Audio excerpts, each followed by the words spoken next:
Hello and greetings. Welcome to my office. I just want to invite you folks to the elders meeting on Wednesday night, and I want to remind you that it is at 6:30 at the Thai Wave Restaurant, which is on 5th and Main Street. It's a nice quiet place with great food, and afterwards we can come over to my house for some light socializing and for some prayer time for those of you who have less strict schedules and have the time to do that.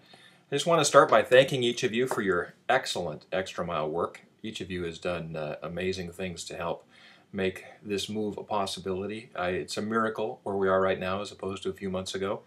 And a lot of that, of course, is a gift from God, but it's also because a lot of you went the extra mile and lifted things and carried things and moved things and cleaned things and set things up and made things happen. So thanks to each of you for your big part in that. A couple things I want to talk about. Number one, I would like to talk about our major initiatives.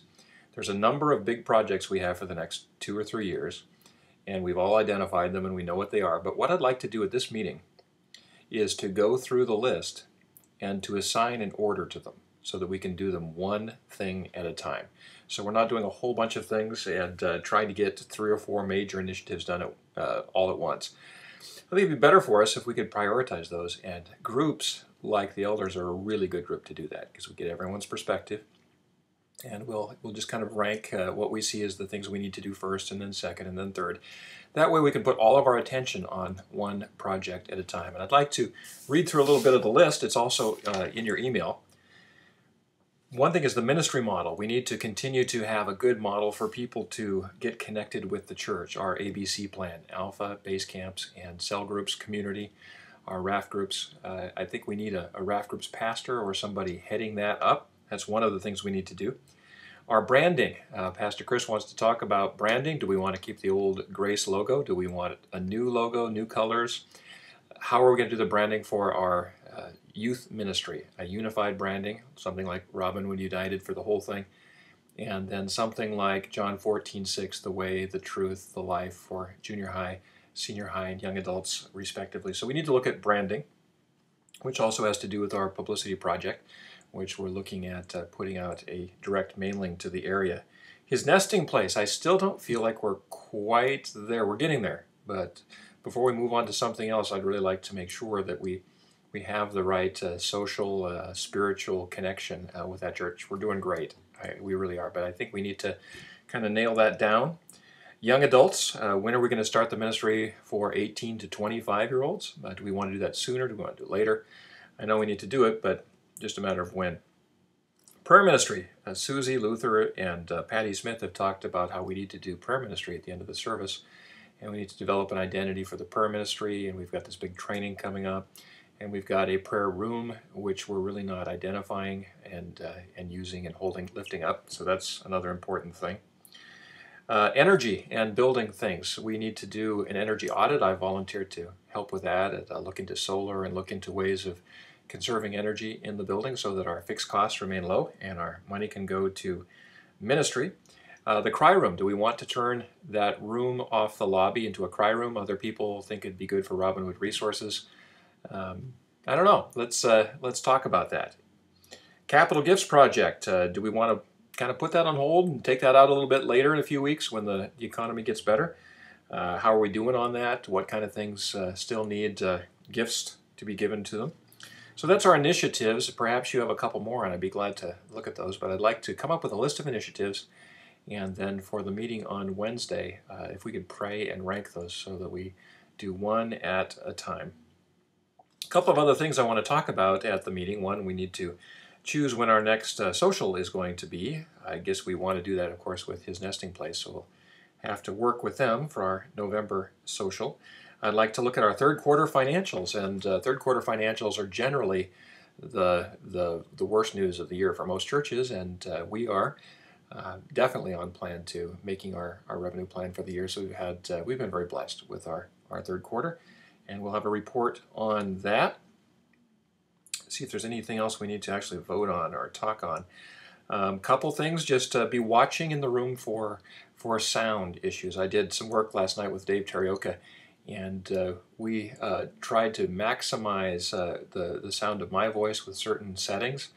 And if you hear really good sound or a really bad sound for the speaking voice during the day, please let Dave know, because he can't be everywhere in the room, and it's a very challenging room. We're doing the best we can with that, but we might have to actually make a pretty big upgrade to make sure that all the words get understood. I think part of it, however, is that we have some aging baby boomers like myself in the church who listen to too much Led Zeppelin, and our hearing is starting to actually go. We're starting on time. Starting last Sunday, we started at 9:30 on the dot, and we're going to try to keep things tighter. The message, the break time, the ministry time afterwards, and I would like us to discuss that just a little bit and to talk about how we're going to do ministry time extended, ministry and worship time at the end of the service, but also give people a chance to leave if they don't want to stay for the whole thing. So the people who really want to stay longer can stay longer, and the people who need to leave can leave. So we'll discuss and pray about that. The welcome team, some people on the welcome team wanted to talk to the elders, and before we do, I'd like to talk with the elders about that, because I think our welcome team is doing really, really well. We're capturing between 3 and 6 visiting unit information names per week, which is really, really strong for a church this size. And Jack was out there at the table this week doing a great job. He's born to do that. We'll have a back screen on the back of the worship center on Sunday. Have a look at that. That's going to help the worship team a lot, and also myself, so I know which PowerPoint we're on, so I don't have to turn around and say which slide are we on, next slide, all that stuff. Plus the prayer ministers, or the worship ministers, will be able to see the words up there, so they won't have to rely on stands as much. Alpha is very exciting right now. We have the biggest Alpha weekend ever that I've seen in California, perhaps there's ever been in California, coming up this Saturday. We have 7 churches coming together with way over 100 people in attendance already. There'll probably be more than that. I'd like you to come if you can sometime on Saturday. Just pop in for a few minutes, pop in for one of the meals. It's from early in the morning till late at night. 7 churches. We have 5 tables from our church, and the whole place will be full of tables, actually. And we're going to try something. The worship team in the Alpha group is considering leaving the tables up for Sunday morning so that people can have their Bibles and their coffee and have more of a club feel on Sunday morning, just to try it once and see what people think. And we can create a cozier atmosphere there in the worship center, because it's just huge. The worship center is 4 times the cubic foot number of the big Grace Sanctuary on Edinger. So it's a large, large room, and it feels really, really big. And I'm just continuing to think of ways we can make that feel cozier. So we'll continue to work on that. And what else here? I think that's really just about it. So blessings on you as you go through the week. Please continue to pray for the leadership of the congregation, including all the elders and all the staff, as we continue to lead this amazing, amazing congregation. So bless you for your part in that, and we'll talk to you soon. Bye.